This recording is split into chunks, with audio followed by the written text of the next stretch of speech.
Hey YouTubers, welcome back to the channel.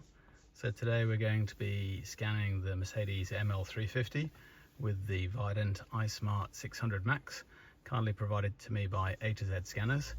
So we're going to scan the car, see if we've got any resident DTCs that are stored, and just check out generally how the unit works and some of the features and functions. Okay, let's get into it. Okay, so we've got the car set up ready to go, so the ignition's on, all the CAN bus is alive. One thing you do have to look out for is if the ignition trips off while you're doing the testing, so just keep your eye on the ignition status. And I've also got a battery charger on the car just to make sure the voltage stays up. You can, especially if your battery is not great, you can get into a bit of trouble while you're doing diagnostics if the battery goes low.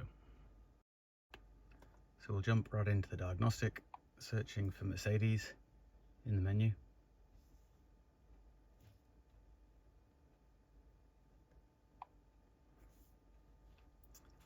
That will bring up the option for manual selection in this case.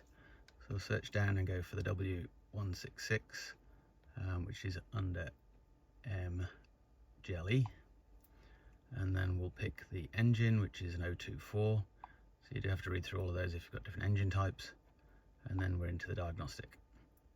So that's the engine type chosen, the vehicle type chosen. And now it will load up the diagnostic data, and it'll start searching through the DTCs and looking for the different modules. So this does take a little while. I might just wait till it gets started.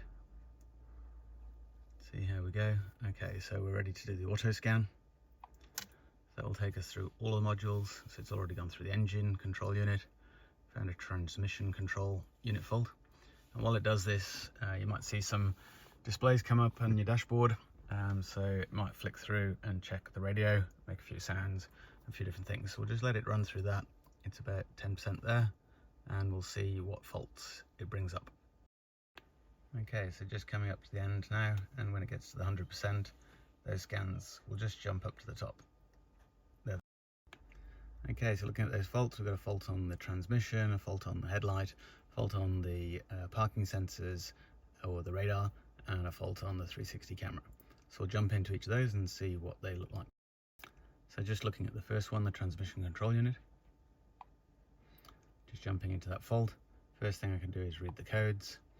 So it's a stored fault, which means that it's historic, and it's saying the transmission control unit is defective. That's a new fault. I haven't seen that one before. Not going to stress about it too much. I'm going to clear it and then see if that one comes back.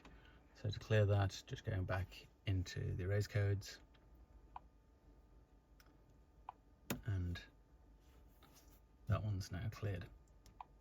Certainly interesting. Jumping into the next one, the left headlight. Just reading the codes on this one. So calibration at vehicle level was not performed. So we'll clear that one as well.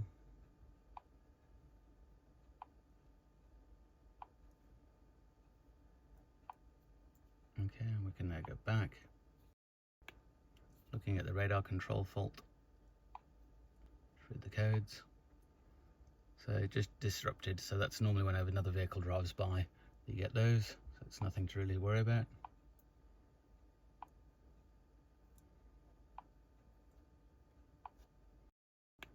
And finally looking at the 360 camera. Just read those codes. So communication error with the head unit.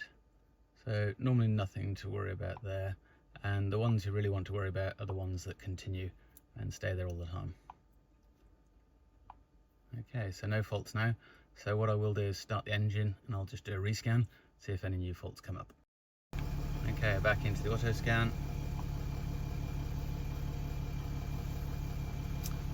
And again, this will take about 5 or 10 minutes just to run through. Typically goes, especially if there's no faults, typically goes a little bit faster. So we'll see how we go going through this. Okay, so we're just coming up to the 100% now, and as far as I saw, we didn't get any faults at all, which is great. So it's just going to pop out and say all okay. Okay, so that's great. So just turn the engine off. So just jumping back, we're all done now for the scanning, so no faults there. And we can go back to the main menu. Okay, I hope that was helpful for somebody, and it's a really good little unit, multi-vehicle, so you can check any car, and it does go quite deep into the menus there, which I'll show in the next video. Okay, thanks for watching, and I hope you enjoyed that. See you in the next one.